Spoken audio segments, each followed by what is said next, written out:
हर्ष जुड़ चुके हैं हमारे साथ और शानदार रिकवरी के बाजार में कहां पे खरीदने की मिल रही है सलाह, कहां पर ब्रोकर कह रहे हैं बेच दीजिए, और इन तमाम पहलुओं को लेकर के बातचीत करने के लिए हर्ष हमारे साथ जुड़ चुके हैं।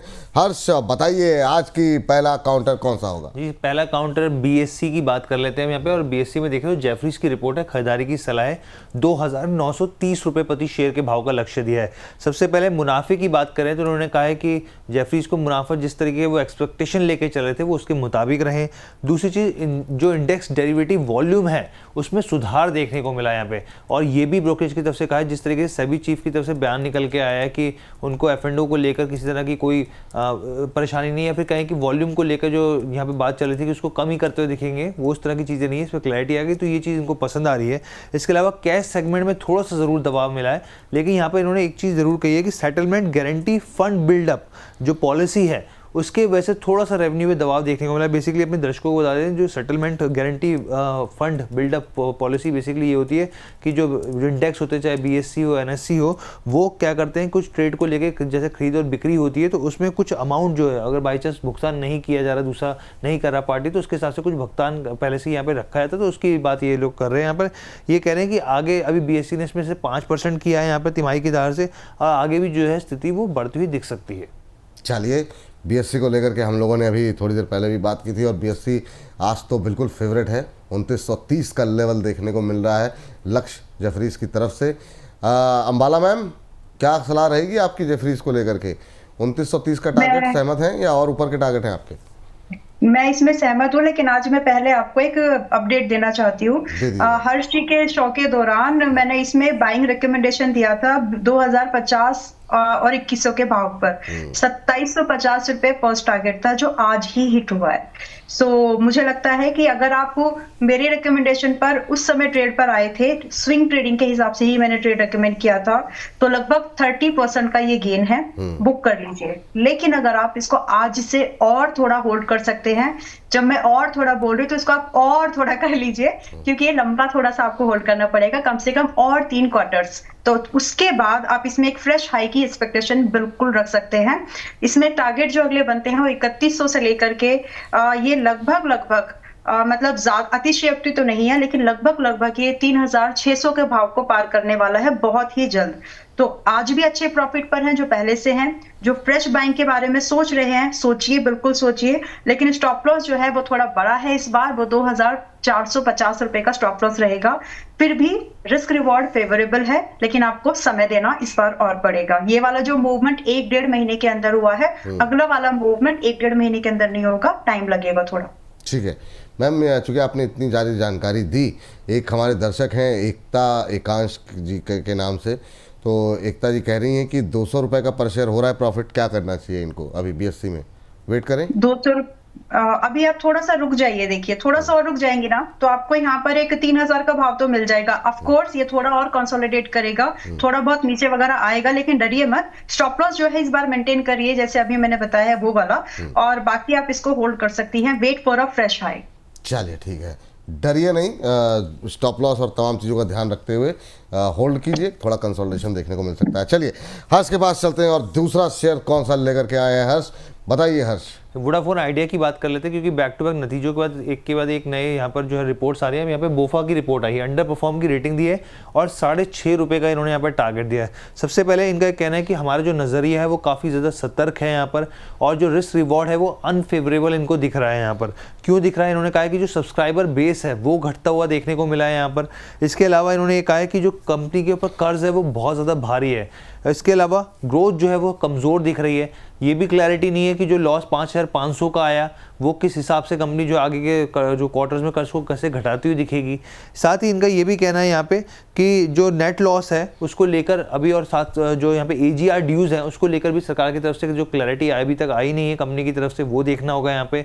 और ये एक चीज़ इन्होंने ये खास तौर पे कहा है कि जब सरकार के हिसाब से करके जो निर्भरता है वो काफ़ी ज़्यादा है कंपनी के ऊपर, तो वो जो चीज़ है वो इनको नेगेटिव लग रही है, और इसी पैरामीटर पर इन्होंने 6.5 रुपये का भाव दिया है। जब से जैसे थोड़ी जान आती है, कोई ना कोई रिपोर्ट आती है। पिछली बार किसकी रिपोर्ट थी? हर्षी लेकर के आए थे, 5-6 रुपये का टारगेट तब भी आया था एक, लेकिन खैर वहाँ से हम देखे कि 10 का लेवल क्रॉस करते हुए दिखाई दिया। अमित सर, आपका कमेंट क्या होगा ये BOFA की रिपोर्ट को लेकर के? सर इतना तो नहीं दिखता है, लेकिन हाँ ये करीब करीब 7 रुपये 20 पैसे तक आ सकता है। लेकिन अगर इसकी क्लोजिंग अगर किसी दिन 10 रुपये 90 पैसे के ऊपर की हो जाती है तो ये फिर आउट परफॉर्म करने वाली जगह पे जाने लगेगा 13 से 15 रुपए के टारगेट के लिए। तो अगर किसी ने लिया हुआ है तो प्रॉफिट ले सकता है, 11 रुपए के बाद फ्रेश एंट्री लॉन्ग कर सकता है 14 से 15 रुपए के टारगेट के लिए। और वरना 7 रुपये 20 पैसे के आसपास जो यहाँ पर प्रॉफिट बुक करता है वो री एंट्री प्लान कर सकता है। ठीक है। और सर जेफरी की रिपोर्ट जो आई थी बीएससी के लिए, मैं अंबाला जी की रिपोर्ट से सहमत हूँ। 3600 रुपये मुझे भी दिखता है। 3600 रुपये, बाप रे बाप। तो काफ़ी अग्रेसिव टारगेट यहाँ पर बीएससी पर निकल के आ रहे हैं। अमाला मैम, आपने यहाँ पर कॉल दी थी वोडा पे, तो मैं चाह रहा था कि आप भी थोड़ी सी बहुत संक्षिप्त टिप्पणी, क्योंकि समय की कमी है, क्या रहेगी आपकी? और आप ये जो बीएफओ की रिपोर्ट है उससे सहमत हैं? नहीं, इस पिछले 3 महीने पहले भी किसी की रिपोर्ट आई थी और वोडाफोन आइडिया उस समय 6 रुपए के आसपास था, 6-6.5 रुपए, 2 रुपए की 3 रुपए का टारगेट दिया था उन्होंने कि गिरेगा करके। उसके बाद ये 10 रुपए पार कर चुका है। तो मेरे हिसाब से जो आपको खुद ठीक लगता है वो करिए। रिपोर्ट्स आएंगी, ठीक है, वेटेज देना चाहिए, लेकिन सुनो सबकी, करो अपने मन की। एक कहावत है और ये बहुत वैलिड कहावत है, देखो परखो और अपना सौदा खुद समझो। मेरे हिसाब से ये इतना भाव 6 रुपए तो नहीं आता है अभी। ये आपको ज्यादा, कल जब आप इसकी बात कर रहे थे तो मैंने बोला था कि अभी बाय मत करो, थोड़ा सा महंगा है ये अभी, रिस्क रिवॉर्ड फेवरेबल नहीं है।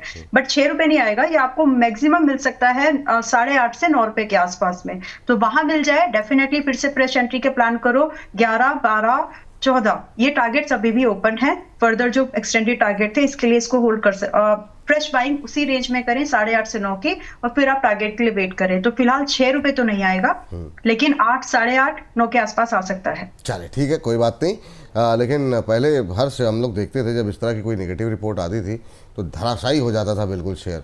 अब देखिए आधे पौने % की इतनी रैली के बाद अगर गिरावट है वोडाफोन में, तो कोई मतलब कोई खास फर्क नहीं है इतनी बड़ी रिपोर्ट क्या। चलिए हर्ष, अगली कंपनी के बारे में बताइए। टाटा पावर की बात कर लेते हैं हम लोग। यहाँ पे सीएलएससी की रिपोर्ट है, होल्ड की सलाह है, 369 रुपीज़ प्रति शेयर के भाव के इन्होंने टारगेट्स दिए हैं यहाँ पर। और अब यहाँ पे इनका ये कहना है कि जो मुंद्रा यहाँ पे यूनिट है कंपनी का, वहाँ पे जो शटडाउन हुआ है उसका इम्पैक्ट साफ तौर पे यहाँ पे Q2 के नंबर्स में देखने को मिला है।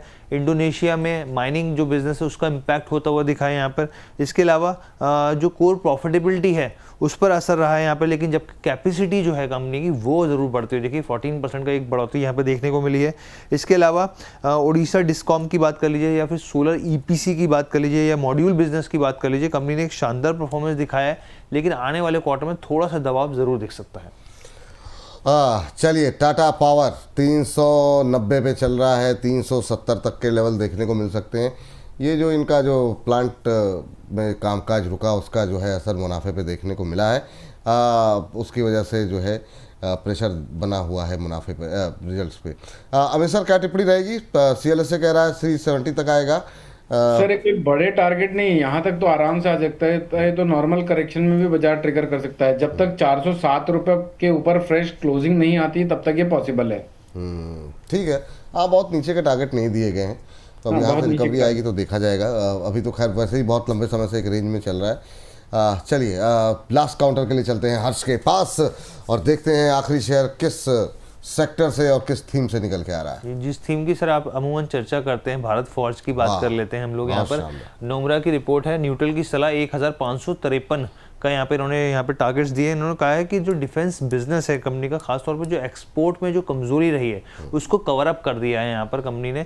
दूसरी चीज़ ये कही है इन्होंने कि जो कामकाजी मुनाफा है वो अनुमान के मुताबिक रहा है, आगे भी स्थिति जो है वो ठीक ठाक देखने को मिल सकती है। यहाँ पे कमर्शियल बिजनेस जो इनका है, बेसिकली यहाँ पे व्हीकल जो बिजनेस है कमर्शियल व्हीकल वाला, वो बॉटम आउट की स्थिति में देखने को मिल सकता है। और असली जो वापस स्थिति है, जो रिकवरी या फिर कहें कि जो स्ट्रेंथ बनाता हुआ दिखेगा, वो वित्त वर्ष 2027 के सेकंड फेज में, यानी कि जो आखिरी 6 महीने वहाँ पर देखने को मिल सकता है यहाँ पे। इसके अलावा एक्सपोर्ट जो है यहाँ पे जो डाउन साइड है वो भी खत्म होता हुआ दिखेगा।